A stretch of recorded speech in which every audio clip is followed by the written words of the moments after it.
Good morning friends. मेरे YouTube channel में आप सभी का स्वागत है। आज हम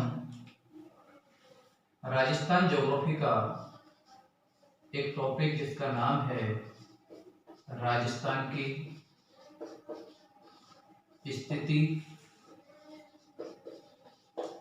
आकार व विस्तार। दोस्तों, आज हम इस टॉपिक के बारे में यहाँ पर पढ़ेंगे। इस टॉपिक को प्रारंभ करने से पहले मैं आपको बताना चाहूंगा कि राज्य सरकार द्वारा आयोजित सभी प्रतियोगी परीक्षाओं में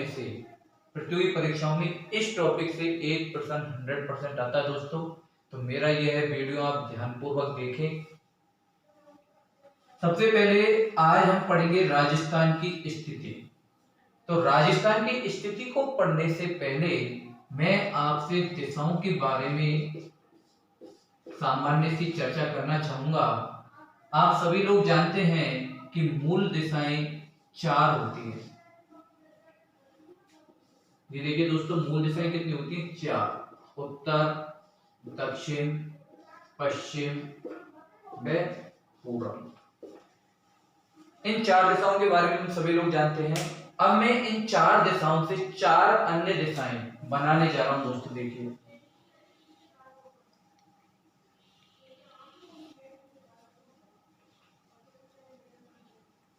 ये देखिए दोस्तों, उत्तर और पूरब की जो मध्य की दिशा है इसका नाम है उत्तर पूरब।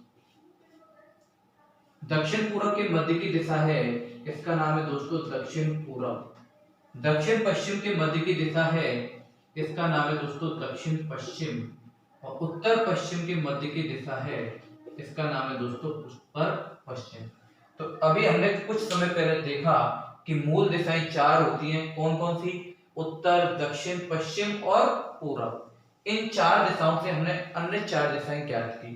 उत्तर और पूर्व के मध्य उत्तर पूरब, दक्षिण पूर्व के मध्य दक्षिण पूरब, दक्षिण पश्चिम के मध्य की दक्षिण पश्चिम और उत्तर पश्चिम के मध्य की उत्तर पश्चिम।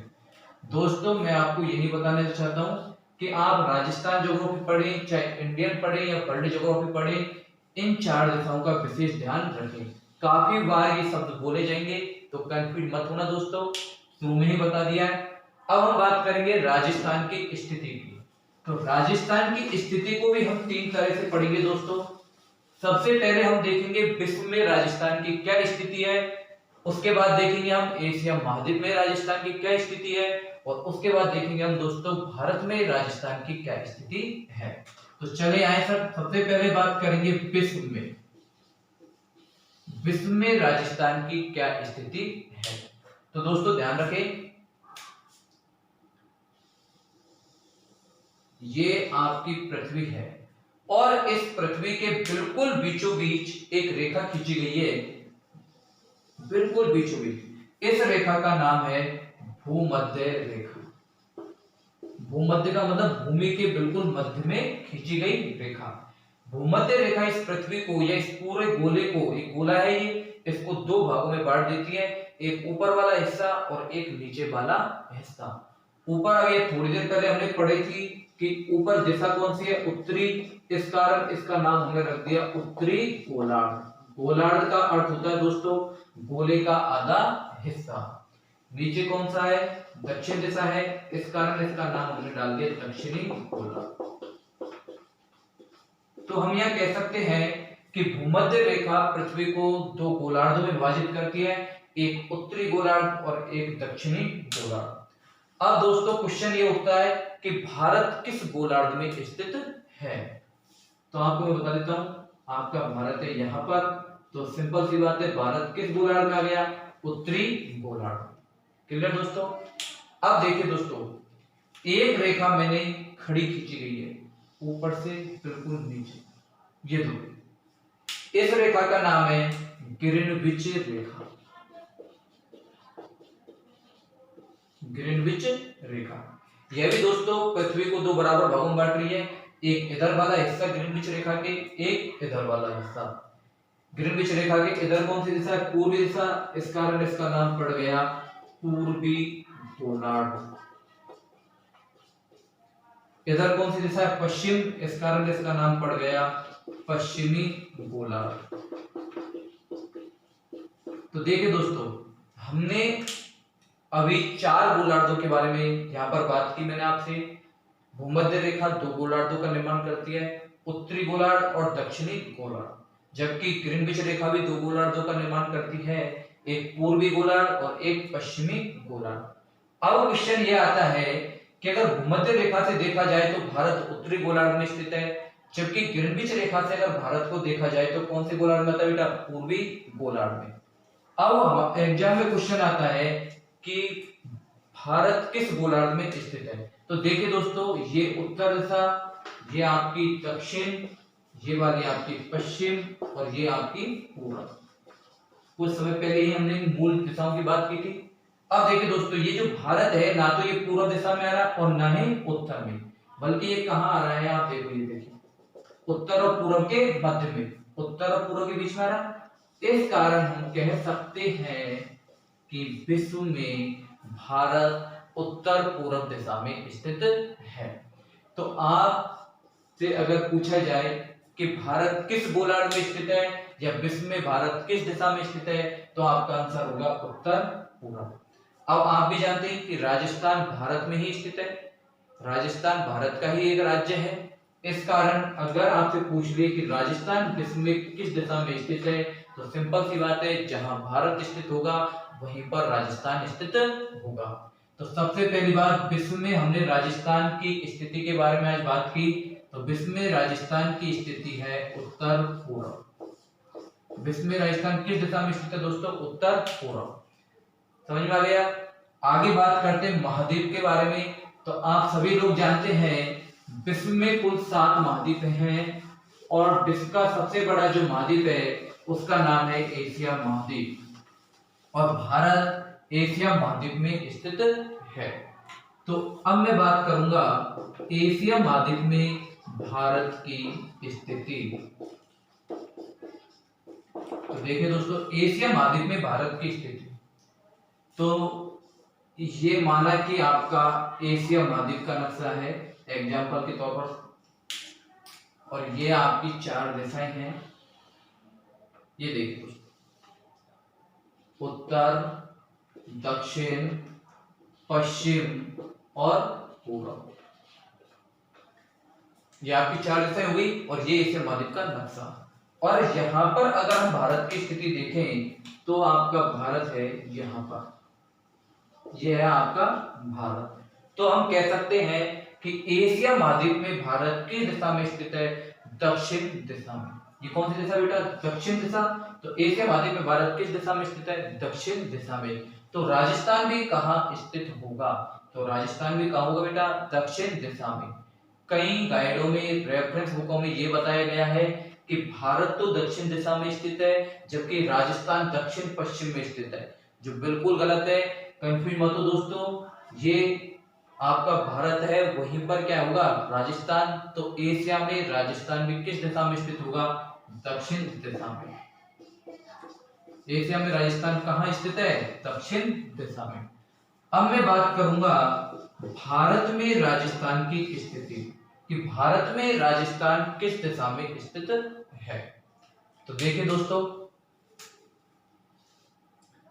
माना कि ये आपका भारत का डायग्राम, ठीक है दोस्तों, और ये हो गई आपकी 4 दिशाएं, देखो उत्तर, दक्षिण, पश्चिम और पूर्व। क्लियर? अब यहां पे ये भारत का डायग्राम है और ये है आपका राजस्थान, ये है आपका राजस्थान। तो देखिए दोस्तों, ना तो ये उत्तर दिशा में आ रहा है ना ही पश्चिम में, ये आ रहा है आपका उत्तर पश्चिम में। ये कहां पे आ रहा है? आपके उत्तर पश्चिम में। ये बीच वाली दिशा है, ये उत्तर पश्चिम के मध्य की है, उत्तर पश्चिम।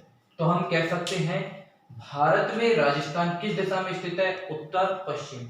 ये वाला प्रश्न दोस्तों पहले काफी एग्जामों में पूछा जा चुका है, इसलिए तो अभी आज हमने बात की राजस्थान की स्थिति, विश्व के संदर्भ में देखी, एशिया महाद्वीप के संदर्भ में देखी और भारत के संदर्भ में देखी।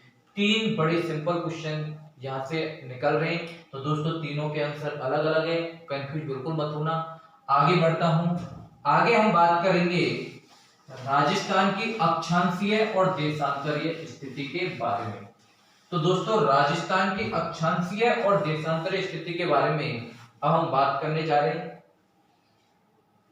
अक्षांश और देशांतरों को पढ़ने से पहले हमें अक्षांश और देशांतर के बारे में सामान्य जानकारी यहां लेनी होगी। तो सबसे पहले मैं बात करूंगा अक्षांश की। तो देखिए दोस्तों अक्षांश किसे कहते हैं। अगर हम अक्षांश शब्द का संधि विच्छेद करते हैं तो दो शब्दों से मिलकर बनता है अक्षांश। अगर हम अक्षांश शब्द का संधि विच्छेद करते हैं तो ये दो शब्दों से मिलकर बना है अक्ष प्लस अंश। क्लियर दोस्तों। अक्ष का अर्थ होता है स्थिति और अंश का अर्थ होता है भाग या हिस्सा। क्लियर दोस्तों।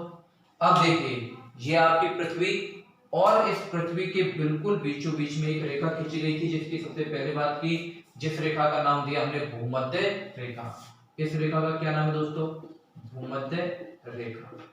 इस भूमध्य रेखा के समानांतर ही, समानांतर का मतलब हॉरिजॉन्टल, इस भूमध्य रेखा के समानांतर कुछ रेखाएं उत्तरी गोलार्ध में खींची गई हैं और कुछ रेखाएं आपके दक्षिणी गोलार्ध में खींची गई हैं।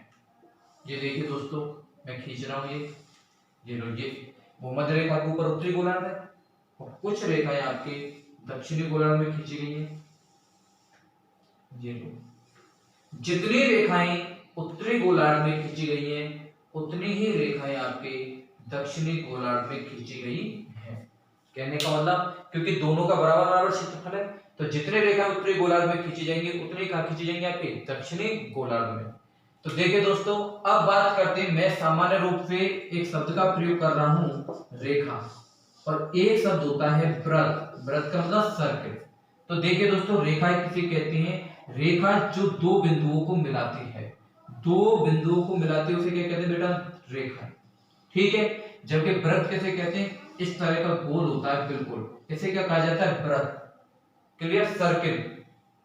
तो ये जो अक्षांश होते हैं ये भूमध्य रेखा के समानांतर, भूमध्य रेखा के समानांतर उत्तर या उत्तरी व दक्षिणी गोलार्ध में खींची गई क्या है, ये काल्पनिक रेखाएं। काल्पनिक रेखाएं दोस्तों ये पृथ्वी पर कहीं हम इनको देख नहीं सकते, कहीं हम इनको स्पर्श नहीं कर सकते, तो ये सारी की सारी कैसी रेखाएं हैं, काल्पनिक रेखाएं।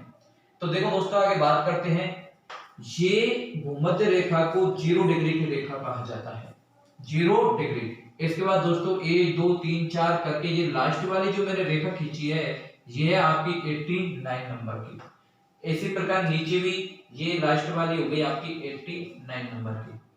अब देखिए दोस्तों अक्षांश रेखाएं नहीं होती, अक्षांश क्या होते हैं, वृत्त। अक्षांश क्या होते हैं, सर्कल। आपने फुटबॉल देखी है, फुटबॉल लीजिए, फुटबॉल में अगर बीचों बीच में आप अगर गोला बनाओगे तो सबसे बड़ा गोला बनेगा। तो सबसे बड़ा गोला बीचों बीच में कौन सा बन गया, यहाँ पर भूमध्य रेखा वाला बन गया।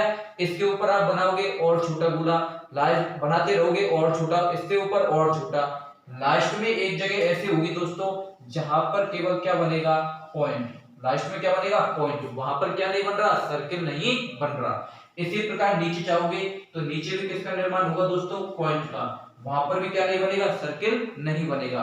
तो देखिए भूमध्य रेखा वाला सबसे बीच में जो गोला बनाया वो सबसे बड़ा बना।